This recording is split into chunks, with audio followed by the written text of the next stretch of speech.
All right, everyone. Welcome to our final panel today at Nashville Comic Arts Festival. My name is Ryan King. I'm the English librarian here at Vanderbilt University. I'm really excited to introduce one of our special guests this year, Ben Sears. Ben Sears is a cartoonist, musician, and animator from Louisville, Kentucky. His work includes the series of misadventures of the characters Plus Man and Hank, set in a fascinating Bolt world. This includes Night Air, Volcano Trash, The Ideal Copy, and House of the Black Spot that were all published by the late Koyama Press. Sears returned to Bolt World in a number of self-published shorts, including Young Shadow, which was eventually expanded and turned into a full-length graphic novel published by Fantagraphic Books. He additionally illustrated the Oni Press comics Dead Dudes, written by Christopher Sabella, and has worked on Netflix animated series The Midnight Gospel and Battle Kitty. Late last year, Toon Books published his children's comic, Hearing Things, and he currently has an exclusive digital comic available to purchase right now for this month on Shortbox Comic Fair website titled Young Shadow Tunnel Vision. And Young Shadow is actually slated to return again in the spring of next year in Young Shadow and the Watchdogs, published by Fantagraphics. Warm round of applause for Ben Sears. So I'm particularly excited about having Sears as a special guest this year. I feel like I got into Sears' work probably around the same time that you actually started. Well, that's kind of redundant, but I started getting into comics the same time Sears actually started putting work out there. So my first comic festival was at the San Francisco Zine Fest, and I remember Silver Sprocket, if anybody is familiar with this publisher that's really kind of grown the last decade or so as like an independent publisher, put out one of Sears' first works. Is that correct? I think it was in an anthology that they put out, but Study Group put out the first one. That's right. Okay, so I discovered your work through study groups, and yeah. I think that was it initially published online, or yes. was it? Okay. So that would have been like 2014, I think. Sounds right. 2014, yeah. 2015 or something. And I was just really amazed by like the fantastic world building and the design. But I've really been enamored with your growth since then, and just seeing how your output, which is pretty amazing in my opinion, like if you look back on like the last decade, how much work has been put out there. Mm-hmm. And I was just wondering if you could maybe we'll go kind of like in a chronological order and just kind of like how you've gotten from today. Would you mind speaking about just that impulse to begin creating comic books? What was that like for you? Well, I think it was my last year of college, so that would have been like 2012, 2013. And I was in college for graphic design and was just not looking forward to the graphic design career, I guess. And I don't know, I can't remember how exactly it started, but I just started becoming interested in comics. We read like Calvin and Hobbes and Far Side growing up, but like that was pretty much it. We weren't really, there wasn't like a lot of like superhero stuff around. So I started getting into that stuff more, and then like the bigger independent like Fantagraphics drawn and quarterly stuff. Mm-hmm. And really I just wanted to see if I could do it. So I drew that study group one, and then it all just kind of has snowballed from there. Yeah, it was amazing in my opinion, like seeing that work come out there. I was like, oh, who is this artist? This is really cool. And your style has really kind of grown and developed and changed over the years. It's really fantastic. Now you're based in Louisville, Kentucky. Did you grow up there? Or? Yeah. Okay, so you grew up there. Mm-hmm. What was the comic scene like there growing up? I don't know if there is one really. I mean, there are people there who draw comics, like that guy Don Rosa, who does like all those Scrooge McDuck comics. Yeah, Uncle Scrooge. He's in Louisville, and just like a couple other people like me, but it's not really much of a community. Mm-hmm. I don't know. So I think it's Louisville's like that in a lot of different ways, not just comics. It's like very separated from the rest of the world. So I think that kind of, I don't know, it probably is a detriment in some ways, but I also feel like it gives me something a little different to work with, just because it's not like a Chicago or a San Francisco or New York City kind of thing. Would you say Because I know you found your roots in like study group comics, and then eventually you made your way towards Koyama Press. Does community really matter to you in terms of creating comics? Not actually making them, because I mean, I'm just like sitting at home drawing them, and I don't really bounce ideas off anybody. I tried to, but like I would send people things and they just like wouldn't respond. Okay. So I was like, you know what, I can just do this on my own. But in terms of like actually releasing the work, like community's the biggest part, because I mean, it's a very small community, like stuff like this. So that's really how I sell books, is tabling at things like this. So what were the early days of distribution like for you? Because I remember picking up like one of your comics, I think ordering it through mail, like back in 2015, 2016 or something, one of the first like Young Shadow books. Yeah, so I did a couple zines before getting into comics. So I already had like a web store, and like I was used to stuffing envelopes and things like that. So it was just kind of a natural transition to like, here's what I make now, I might as well try to sell it online. So distribution was like mainly just me, and then like occasionally a store somewhere would ask for some. And now it's like I'll hit up stores that I know of from people that I've met at shows, and they'll buy things, but it's mainly just the web store.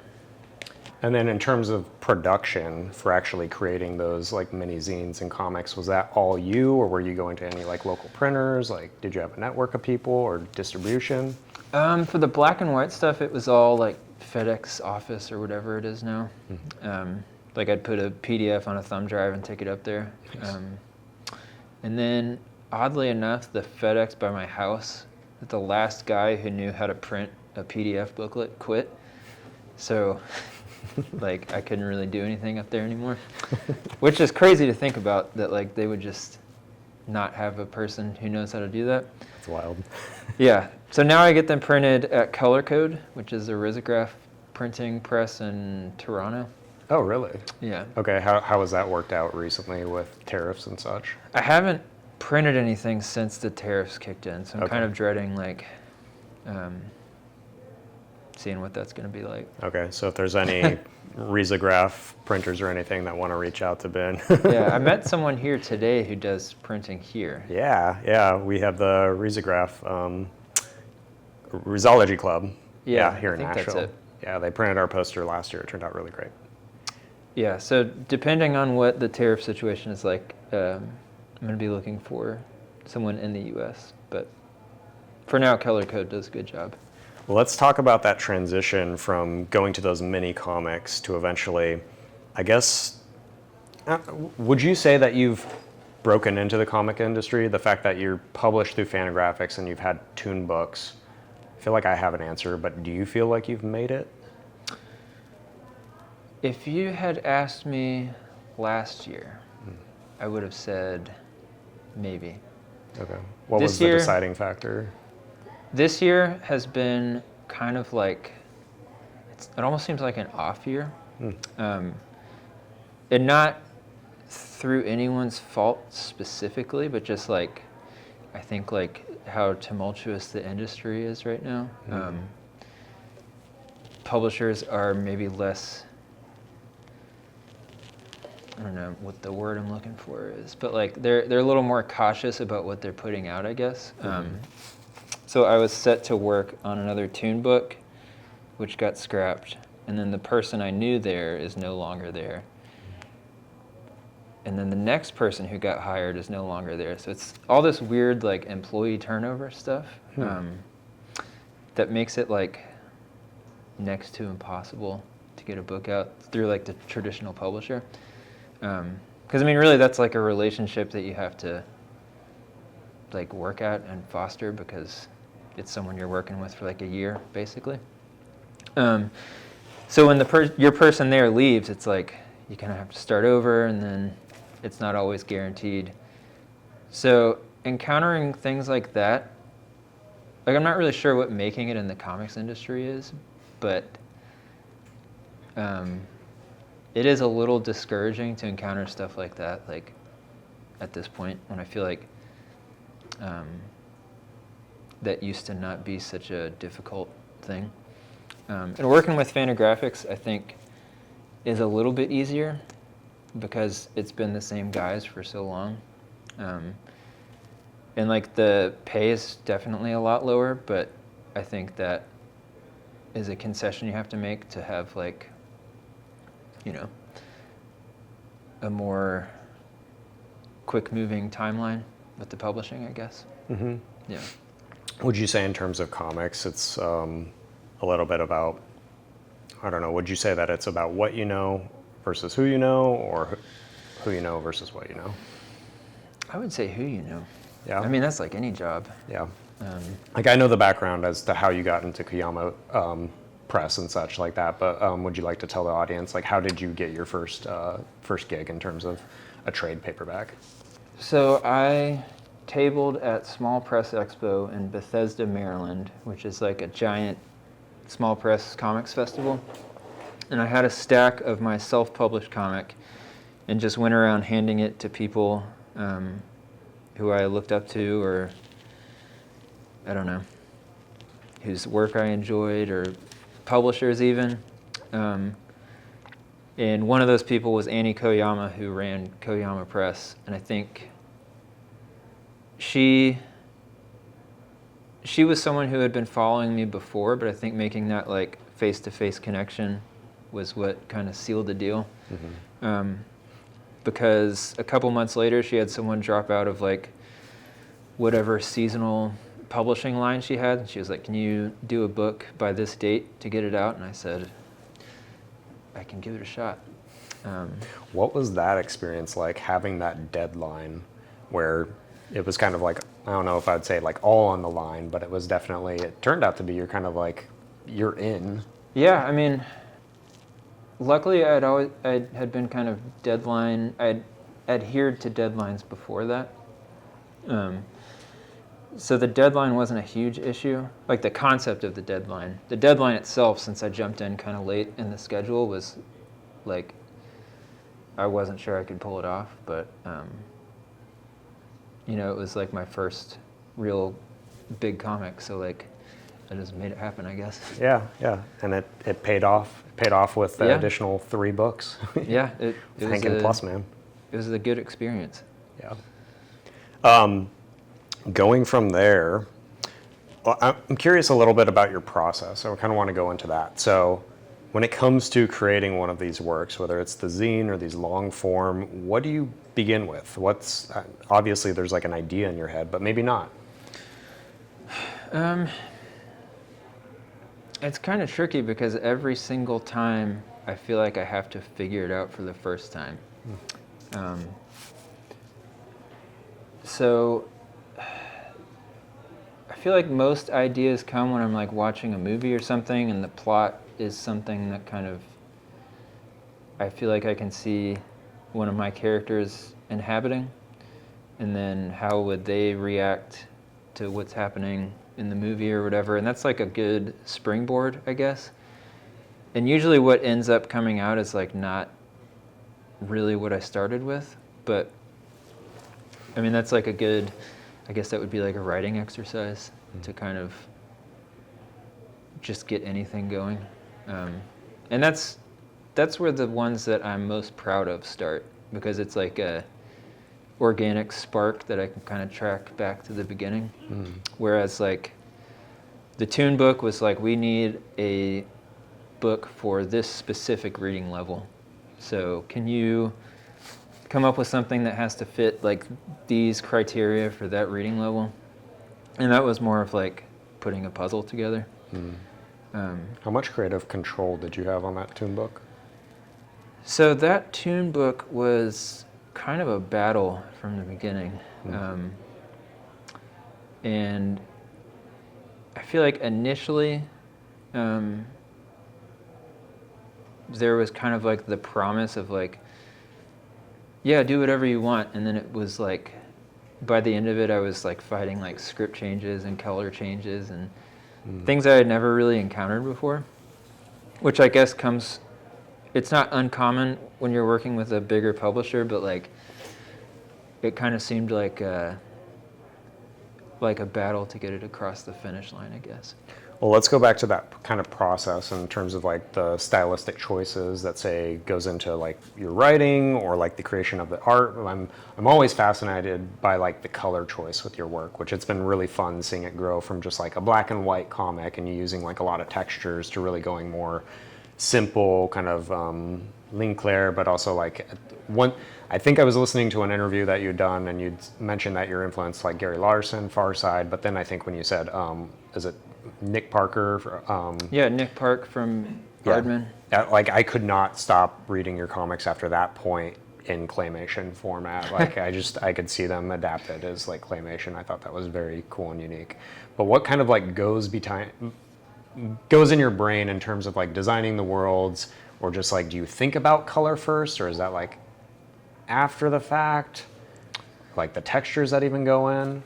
I feel like in the last like 6 or 7 years I've been going more towards like a duotone color scheme, where it's like the color of the paper, then a spot color, and then black on top of that. And that was mostly out of like cost, because I wanted to do like a color comic, and really once you get above 3 colors, like the price to put it out starts going way up. So I started doing that on Young Shadow just to like give it some seasoning, because like black and white comics just don't really sell that well. So it needed like a spot color to make it jump. And then that kind of like developed into its own thing. Like I would say any stylistic like progression that I've made has just been like trying to find shortcuts. And then like the style is like a byproduct of that, because with all the deadlines, you're just trying to get things done, not really as quickly as possible, but like it is time sensitive. So you want to make it look as good as you can, but you also can't treat each page like it's a framed piece of art or anything, as nice as that would be. So yeah, that's how most of those things came about, is like it was a problem that needed to be solved, I guess. Would you say that you have any other shortcuts in terms of making comics? Because obviously like a lot of creators are deeply concerned about cost effectiveness and such. Yeah, I mean, and they're so time consuming to make. It's really hard to tell, because I mean the way like the price of anything has changed in the last year is like, what is cost effective anymore? Just going digital. Well, even that, it's like, it's still time and like wear and tear on your devices, and just, I don't know. I would say just from a secular, spiritual point of view, drawing on paper is the best way to go. Awesome. It's good for your soul. I am curious, because you're not just a cartoonist, you're also a musician. So I like to think of you as just kind of like a well-rounded Renaissance kind of artist. Like you're participating in all these different endeavors, and especially like your background in design, it really shows in some of those covers of the zines and such. Could you speak a little bit about that? Like, is there any crossover in terms of like your interest in other mediums? Like I know that you found inspiration before in say like pulp novels as well as like films and such. How do you see that incorporated into your comics work? Toon books was especially interesting given like I would say like the musicality behind it, because it's somewhat of a silent comic in some senses, but there's a lot of like onomatopoeia, like word clouds and such going on. I mean, it's hard to really separate anything, because I mean, it all informs, like everything informs each other. So like even if the music isn't like directly related to the drawings or anything, it's like I feel like the same principles apply to it, and that might be more of like more on the ethics side than like the style or content, I guess. I don't know. I don't know how to elaborate on that without like going on forever, but like, I don't know, just because I grew up playing in bands and just kind of like doing everything myself, or us, the band would do everything ourselves, and just not really waiting for anybody to tell me I could do something. Like if I wanted to do it, I would give it a shot, which I feel like in some ways has kind of limited me because I'm self-taught and I don't have like a lot of fundamental knowledge about certain things. But in other ways, I think it gives me an edge because I don't have the same, like no one was ever like, you can't do that. It was just like me drawing or like working on some music just to do it, I guess. I get a very punk rock type attitude from your work, and especially like the ethics type of attitude. Meaning like there's a lot of like themes that'll sneak in, whether it's like characters being either like vegetarian or vegan or just animal rights issues coming up. There's definitely a big FU directed at cops, cop corruption and such. Is that accurate to say, or? Yeah. Yeah, would you consider yourself like a punk rocker in the scene? I don't know. I'm not. Not to put labels on anything, but how do you feel, I guess, about like punk ethics? Punk ethics? I don't know. Some of it's cool. I take what I like. I don't know. Like punk to me is still like someone with, you know, like a mohawk and like studded whatever.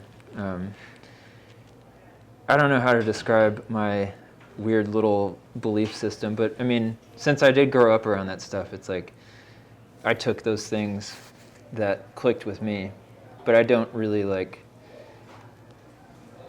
live in that world, I guess. Okay. Yeah. I mean, you have like a very much like a DIY style. Like you said, you're kind of like self-taught and self-trained, but you also went to school for graphic design. Yeah. So what elements from graphic design did you kind of pull from school to put into your comics work? Well, I learned how to use InDesign, which has been like really helpful, just for laying out zines and books and just, I don't know, being able to use InDesign or an equivalent program or a pirated copy. It's like one of the best things you can do with like, I don't know, dispersing information into the world. Because really you just like set up the booklet and print it. And it's like, you don't need to wait for anybody else to tell you what to do. But in terms of like graphic design, I don't know. It was, like I went to school for graphic design because I wanted to stay in Louisville. And it was the closest thing they had to commercial illustration. So it wasn't what I wanted to do. I was just there because I was supposed to go to college, and that was it. I mean, there were a couple like little like tips and tricks I picked up along the way, but for the most part, it was like, I don't know, not really fully invested in it. Yeah. I'm kind of curious about just going back to geographical elements, the fact that we're here in Nashville, Tennessee, and just kind of like the Southern comics. I know you said there's not much of a community there, but could you just talk a little bit about what Southern comics might be to you? I'm still trying to figure this out myself, but I'm curious if you have any ideas about that. I don't know. I feel like it could be a few different things. I would say the South is kind of like, there's not as many artistic opportunities in the South. And I always counted Louisville as like a Midwest city. Okay. But it's not really like, doesn't have the advantages of, you know, like Chicago or Kansas City or whatever, because there's no art schools or anything. Yeah. So like I said earlier, it kind of makes you just like a insular weirdo. I don't know. But then I'll go to places like Charlotte, which has Heroes Con, which is like, that's been going on since the 80s, maybe the 70s. And they have like an extremely comics literate community, which is like not something I would expect from a city in the South like that. I mean, it's not something that I've experienced in any other Southern city. So I think it's hard to like put a label on that. But I would say that geographically, it's just going to make it more of a challenge to do anything. I don't know.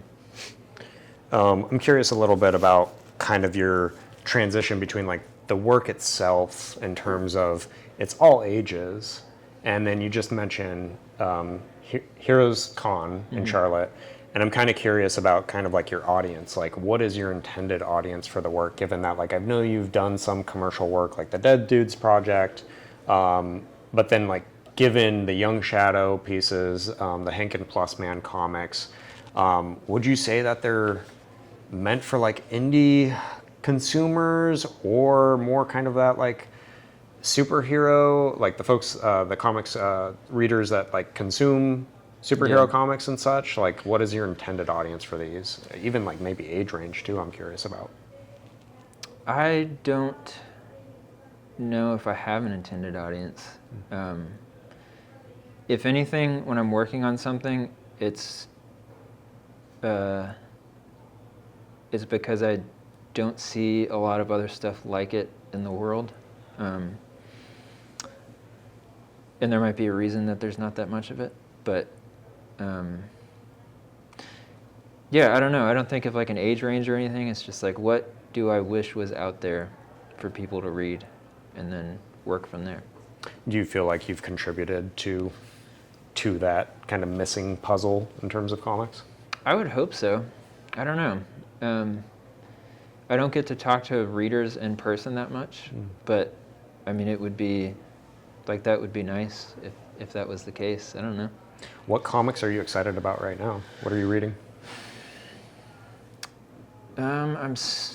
So I've started reading Peanuts from the beginning probably 5 or 6 times. Nice. And I always kind of fizzle out around like the late 60s, but I finally made it to the mid 70s. So I'm reading that. I don't know, just a lot of random stuff, like the Popeye comics, like the original Seeger Popeye. I'll buy like Milton Caniff or can't think of his name, Frank Robbins. They're like old, I guess they did some superhero stuff, but it was like just newspaper serial strips. So you're really gravitated towards like the more newspaper comics from the 50s and prior and such? Yeah, I mean, they're drawn really well. They're easy to read in short little chunks.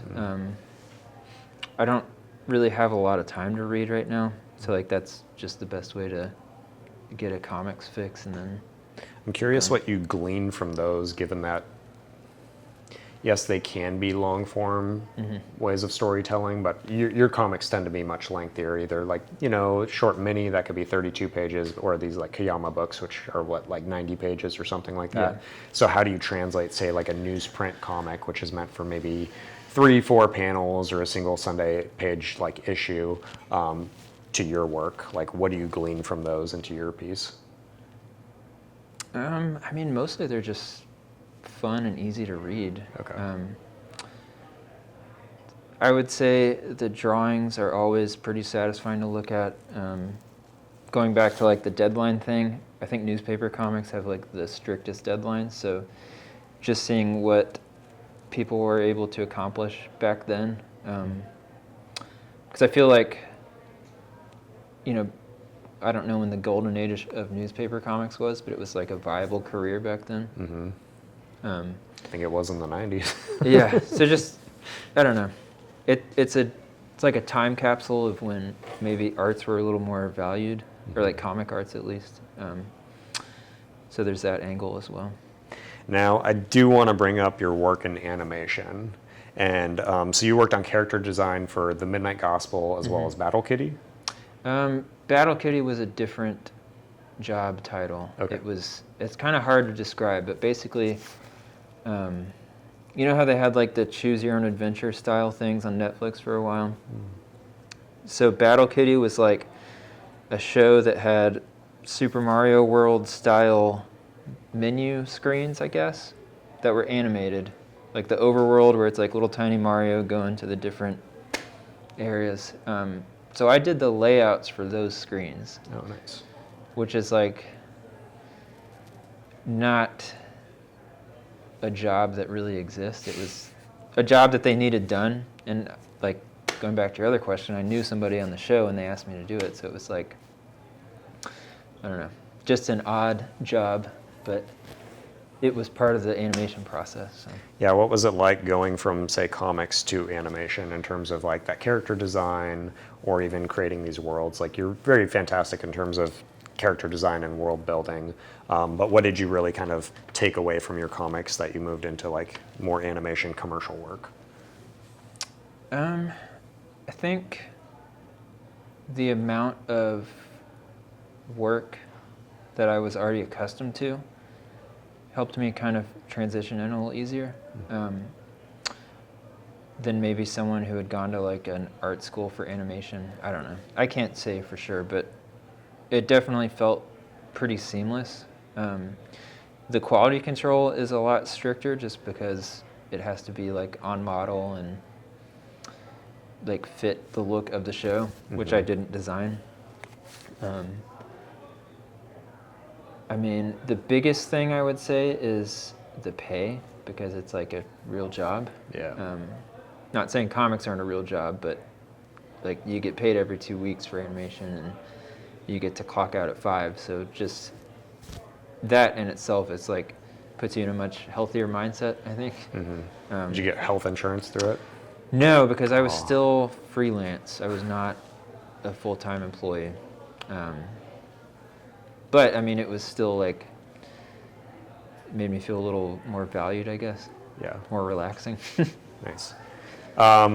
Let's go ahead and open it up to audience Q&A, because I'm sure somebody here has a dire question that would like to be asked.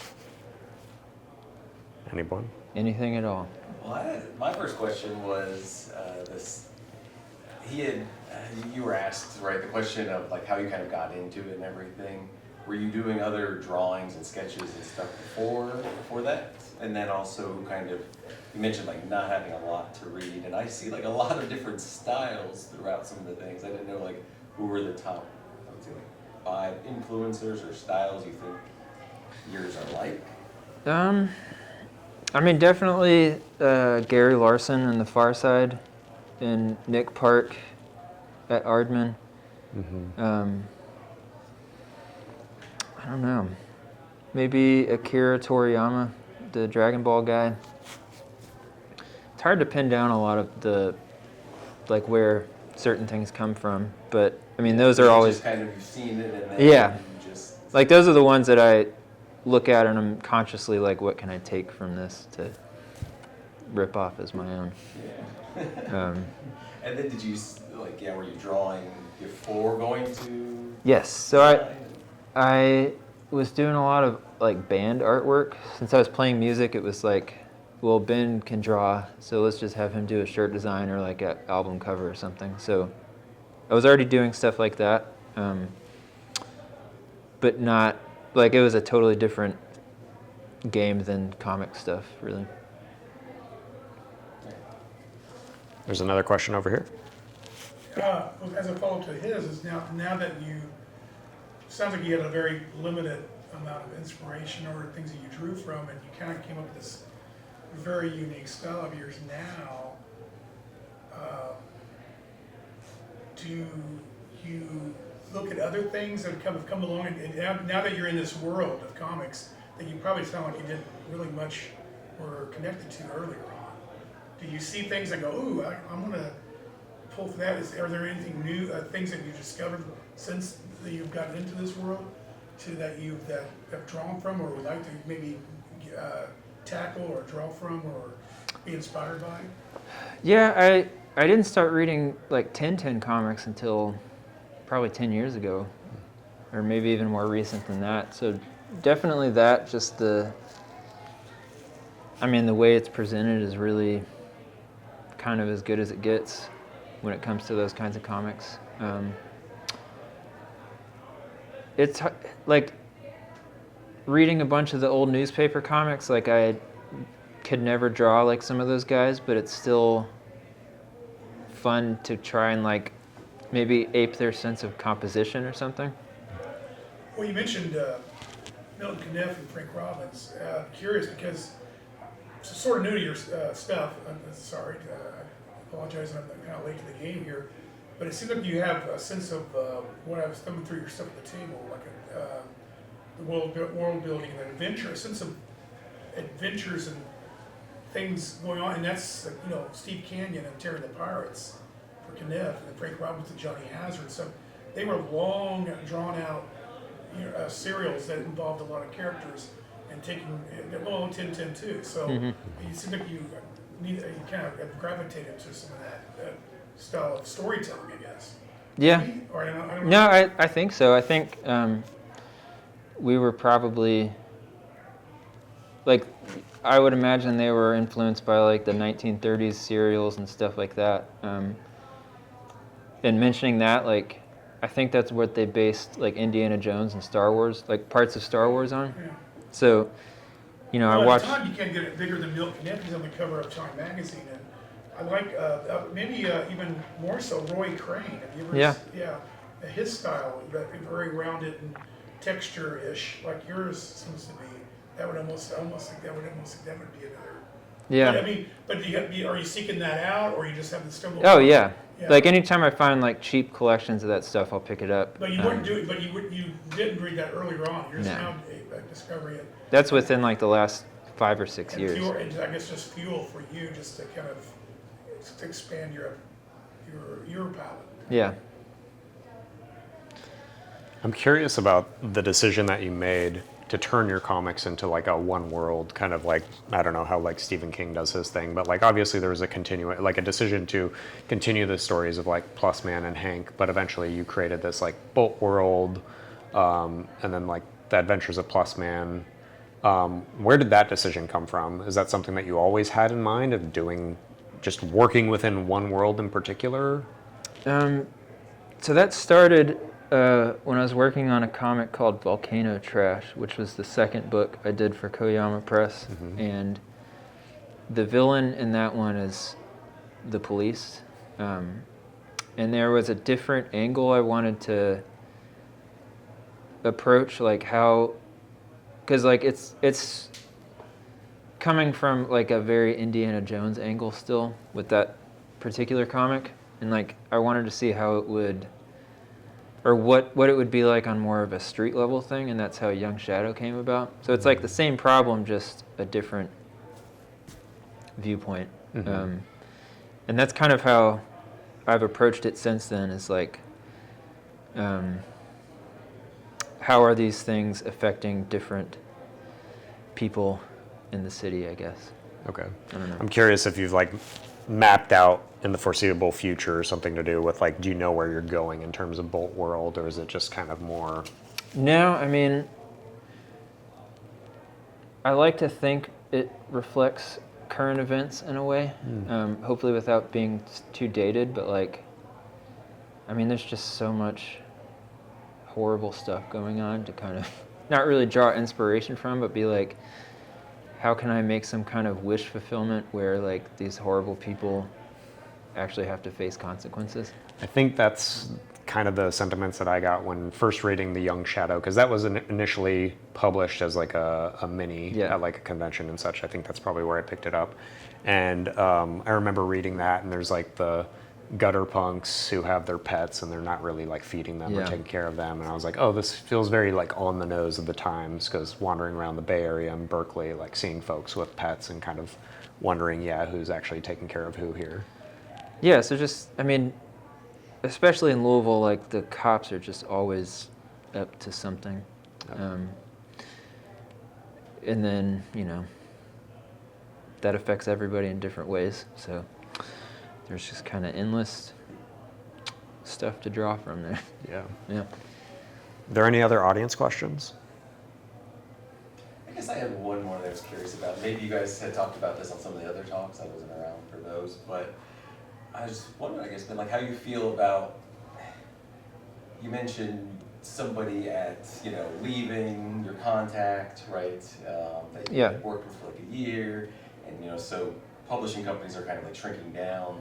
And how, and I've dealt with this through like my job and other people's jobs and stuff, like how AI affects those things. I know that's been a big thing for artists and writers and stuff of like, hey, don't take my work, and like, are you worried about that? Like when people, you know, if something has like scraped, you know, your art, and then somebody can, you know, hey, you know, do this in the same style or whatever, because your style is so unique. And does that mean like you focus, or would have to like focus more on like that original artwork to sell versus, you know, like a whole book of a comic series? So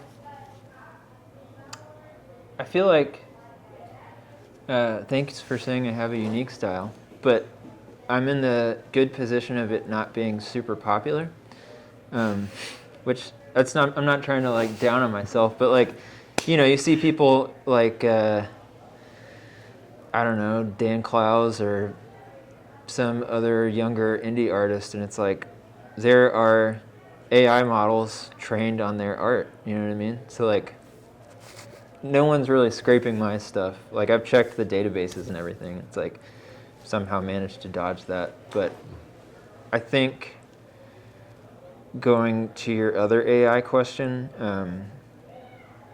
I think non-artists in the publishing world are kind of embracing it in a concerning way. Like, going back to hearing things, like, I had someone in the company, I won't name names. I should, but I won't. If anybody wants to ask Ben, yes, you after can the absolutely panel. ask me afterwards. She used, instead of asking me to expand the cover art for the book, she ran it through like the Adobe generative crop or whatever, and expand the crop borders. And it was like obviously like a 1/4 inch of AI generated stuff around the cover art. And I like asked her about it. I was like, can you explain how this got here? You know, like giving her an opportunity to kind of admit to doing it, and she just never did. And it's like, I mean, this can't be printed. It's crazy. What did they do in that situation? Like, did you, after confronting her, did anything actually happen to the final version? No. So, to answer your question, it's like the AI stuff is just stupid. I mean, at the end of the day, it's just stupid. I'm just wondering if, like, eventually, I don't say they shoot themselves in the foot, right? To be Oh, like, they're we already- can do this stuff with AI. I mean, they're already And doing then it. when people say, I want to buy something, I mean, sure, like, there's a lot of people who will buy just whatever's out there in a store or something, right? Yeah. A lot of people will say, no, I want that authentic art created by somebody. So, It becomes more, I guess, about, like, getting yourself out there to be like, hey, this is my stuff, and I actually drew it, and this is how I drew it. And, yeah, I mean, I think that stuff is always going to be, like, there. But the people who sign the checks have it in their heads that it's like the AI stuff is the way to go. And even with the stuff they're putting out, like, there's still a person at the end of the chain who is, like, cleaning it up to make it something that isn't just, like, straight up slop. Like when some studio posts like an AI generated video, it's like someone still went and edited this to make it remotely viewable. So I think they're going to figure out that none of it is paying off, and I mean, I would hope, and then maybe go back, but I don't know. Because then I just think of when it, you know, right, when an AI or LLM generally, I wouldn't even call it AIs at the moment. Yeah. You know, when they're taking all of that other content and then outputting it right in a way that we find either readable or viewable or likable, like, it's kind of just averaging everything together. And so then I feel like in a couple of years, unless somebody's specifically asking for other things, you're just going to get some of the same stuff where it just pulls, like, as baselines. It's like, oh, this Yeah. is what a face should look like, and then you're just, wow, this all looks Well, average, but good. I mean, there's a couple different angles with that, and one is the Studio Ghibli stuff. Like when they introduced that filter or whatever, everything since then has like this yellowish tinge to it. which makes it really easy to spot. Like before, it was like there were certain, like fingers or teeth or something that would be giveaways to whether or not it was AI. But now, after the Studio Ghibli thing, it's like everything is yellow, and you can just immediately tell.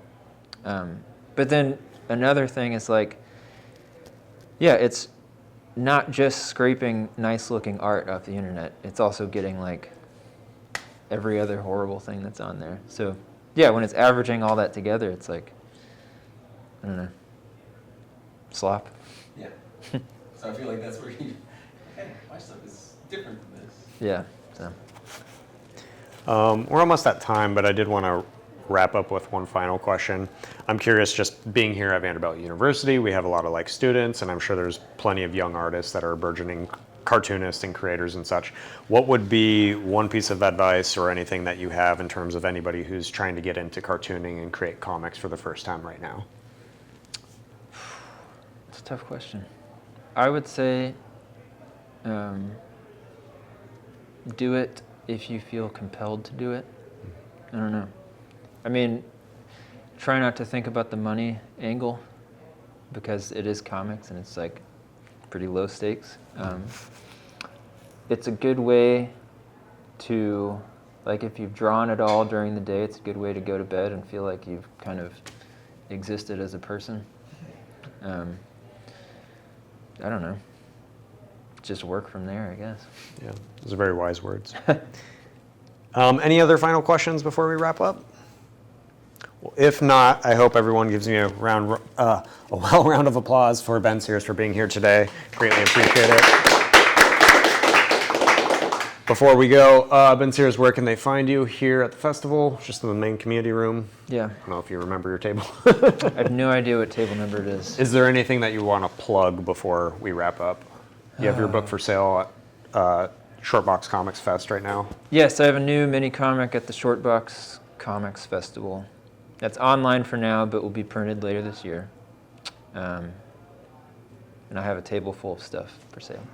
And then your book is coming out by Fantagraphics, the latest version of Young Shadow and the Watchdogs, correct? Yes. That'll be spring of next year. Yes. How April. many pages? It's like 90 something. Right on. And then they're reprinting the first one as well, because that's been gone for a little bit. Didn't know that. Yeah. Fantastic. All right, once again, thank you so much, Ben. Thank Appreciate you all it. for coming.